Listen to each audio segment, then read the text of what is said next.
Good morning, शुभ सकाळ. तर आता सकाळचे आहेत ना 5:15 वाजलेले आहेत आणि माझे आंघोळ वगैरे सगळं झालेलं आहे. तर आज आहे ना टिफिनसाठी शिमला मिरची द्यायची होती आणि आमच्याकडे ना भरून शिमला मिरची कोणी खात नाही, म्हणून मी अशी छोटे छोटे कट करून त्यात कांदा टोमॅटो वगैरे घालून मी ते छान अशी करून देत असते. कारण कसं शिमला मिरची खाणं पण खरं गरजेचं आहे, पण मुलं तशी खात नाही म्हणून मी या प्रकारे करते. तर सर्वात अगोदर कणिक मळून ठेवली होती आणि मग भाज्या चिरून घेतल्या. तोपर्यंत म्हटलं कणिक भिजे आणि मग सर्वात प्रथम भाजी टाकून घेते. तर सर्वात अगोदर इथे आहे ना तेल टाकून त्यात जिरं मोहरी टाकून कांदा छानपैकी परतून घेतलेला आहे आणि त्यात आपले बेसिक मसाले हळद, लाल मिर्च पावडर, आपला गरम मसाला हे आणि थोडंच प्रमाणात टाकायचे, कारण ऑलरेडी शिमला मिरचमध्ये थोडंसं तिखटपणा असतो म्हणून. आता त्यात ॲड केलेला आहे टोमॅटो. हे छान असं आपल्याला परतून घ्यायचे. ते परतून झाल्यानंतर यात टाकायचं आहे आपल्याला शिमला मिरची, जी की आपण ती साईजमध्ये कट केली होती. फक्त यात आपल्याला पाणी बिलकुलही टाकायचं नाही आहे, कारण पाणी टाकलं ना की टेस्ट थोडीशी वेगळी लागते. हे आपल्याला वाफेवरती शिजवून घ्यायचे आहे आणि शिजल्यानंतर यात आपल्याला शेंगदाण्याचा कूट टाकायचा आहे, कारण ते शेंगदाण्याचा कूट टाकल्यावर येणार खरं त्याची टेस्ट खरंच खूप छान आणि एक नंबर लागत असते. हे पहा, तर खूप अशी रंगबिरंगी आणि पाहायलाही सुंदर दिसते आणि खायला तर एकच नंबर लागते. तुम्ही नक्की करून बघा. खूप सुंदर भाजी झाली होती, कारण मुलं ही माझी खरंच खूप आवडीने खातात. तर आता इथे भाजी झाली होती, तर म्हटलं पटापट आता चपाती करून घेऊया, कारण कसं मला तिघांच्या डब्यासाठी चपाती करावी लागते आणि मग माझी एकटीसाठी परत करण्यापेक्षा मग मी म्हणजे माझीही चपाती करून घेते त्यांच्याबरोबरच. तर इथं अशा आणि बरेच जण मला विचारतात की तू लोखंडाच्या तव्यामध्ये चपाती करते, ती जळत नाही का, करपत नाही का? तर बिलकुल नाही आहे, कारण लोखंडाच्या तव्यामध्ये चपाती केल्या खरंच खूप छान आणि पटकन भाजली जाते आणि गॅसचीही बचत होते. त्यासाठी मी नेहमी चपाती भाजताना चपाती भाकरी मी लोखंडाच्या तव्यातच करत असते. खूप छान आणि लोखंडाच्या भांड्यातलं खाल्लेलं खरंच छान असतं, म्हणून मी आहे ना नेहमी तव्यातच चपाती वगैरे भाजी करत असते. चपाती करपतही नाही आणि जळतही नाही आणि आपली त्यातल्या त्यात आपलं गॅसची बचतही होते. कारण तुम्ही पाहा ना, जर तुम्ही दुसऱ्या ॲल्युमिनियमच्या तव्यावरती जर चपाती केली तर त्याला थोडासा वेळ लागतो, पण लोखंडी तवा जर एकदा तापला ना तर फटाफट काम होऊन जातं. त्यामुळं मी हा तवा वापरत असते आणि मला आवडतं लोखंडाचा तवा वापरण्यासाठी. तर बऱ्याच जणांनी कमेंट केलं होतं म्हणून त्यांच्यासाठी सांगितलं मी हे. तर आता इथे छानपैकी अशा माझ्या सगळ्या चपात्या करून झालेल्या आहेत. हे पहा, आता इकडे भाजी हे वाफेवरती शिजलेली आहे. त्यात फक्त मी शेंगदाण्याचा कूट टाकलेला आहे आणि खरं शेंगदाण्याचा कूट आपल्याला एकदम बारीकही नाही करायचा, त्याला आपल्याला मिडियमच करायचा आहे. त्यामुळे ते खूप असा क्रंची लागतो ना, त्या खूप छान लागते टेस्टला. तर आता सगळं किचनवर वगैरे पुसून झालेलं आहे. चपाती थंड झालेली आहे, कारण डबा भरायचा होता.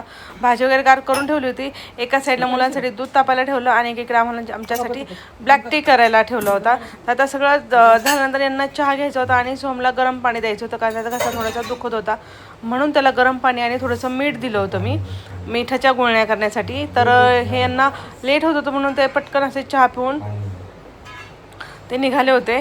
तर सकाळी सकाळी काय असं माहिती आहे का, खूप कामाची घाई असते, प्रचंड प्रमाणात घाई, कारण कसं 7 वाजेपर्यंत सगळं काम आवरलंच पाहिजे. आणि त्यातल्या त्यात सकाळी जर पाणी आलं ना, एक दिवस सकाळी 6:30 वाजता पाणी येतं, तर एक दिवस 8 वाजता पाणी येतं. तर मी पटापट मोटर लावली आणि वरच्या टाकीचे कॉकही फिरून आले होते, कारण दोन्ही टाक्या भरायला लागतात वरती.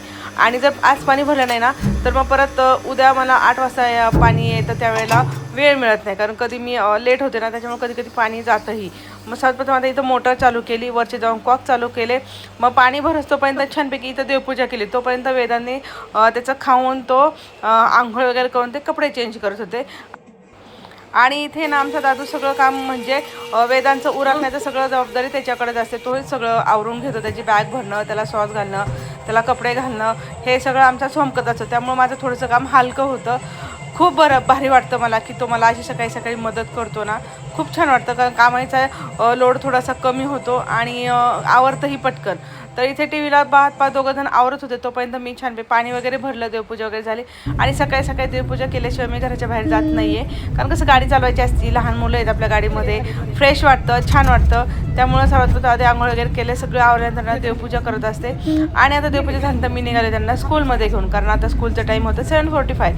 तर आम्ही घरातनं निघतो 7:10ला घरातनं निघतो आम्ही, तोपर्यंत पोचलो होतो. पण आज काय झालं माहिती आहे का, आज थोडंसं लवकर निघालो होतो.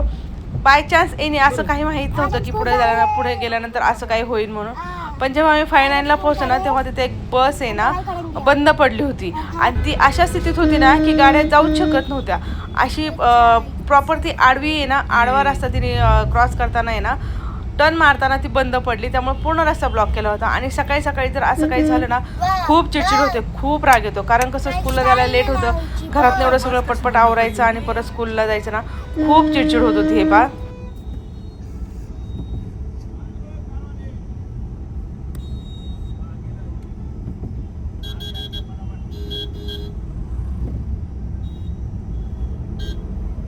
अशी बस बंद कुठं पडते का?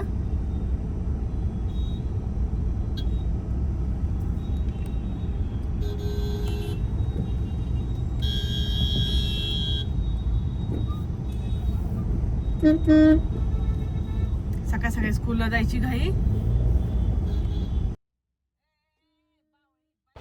फायनली इथनं आहे ना एका बाजूला ते कंडक्टर आणि बस ड्रायव्हर होते ना, त्यांनीच आहे ना ट्रॅफिक थोडंसं हेल्प करून आहे ना, त्यांनी गाड्या अशा साईडनी एका साईडनी रस्ता करू दिला आणि पटापट गाड्या जायला लागल्या.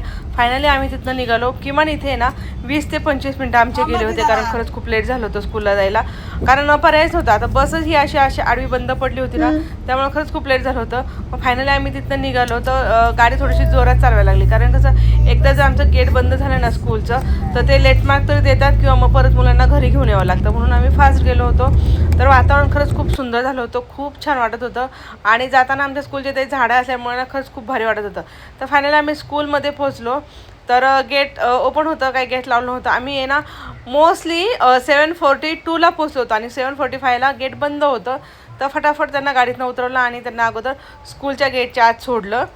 कारण काय होतं माहिती आहे का, जर लेट झालं तर एक तर लेट मार्क पडतो थोडा, 1-2 ते 3 मिनटासाठी. मग मोठ्या गेटनी न सोडता मी आहे ना त्यांना छोट्या गेटनी सोडलं, कारण प्रायमरीवाले आहेत ना छोट्या गेटनी जातात आणि हायस्कूलवाले मोठ्या गेटनी जातात. पण सकाळी सकाळी काय असं नसतं, कोणीही कुठल्या गेटनी आलं तरी चालतं. पण फक्त दुपारी स्कूलला सोडताना आहे ना प्रायमरीवाले अगोदर तिकडनं येतात ना, त्यामुळे म्हटलं चला आज इथनं सोडू.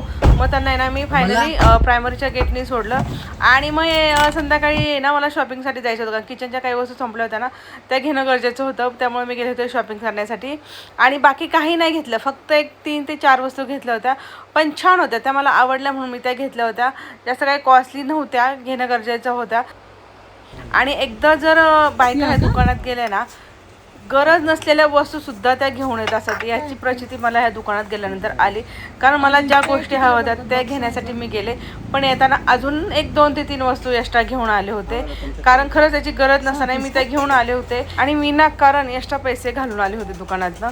तर फायनली मला ज्या वस्तू घ्यायच्या होत्या मी घेतल्या होत्या, प्लस एक्स्ट्रा घेतल्या होत्या. तर त्या वस्तू कुठल्या घेतल्या त्या तुम्हाला पुढच्या व्हिडिओमध्ये पाहायला मिळतीलच. तर तुम्हाला हा व्हिडिओ आवडला असेल तर लाईक करा, शेअर करा आणि हो, चॅनलला सबस्क्राईब करायला मात्र विसरू नका. लवकरच भेटू पुढच्या ब्लॉगमध्ये. तोपर्यंत बाय बाय.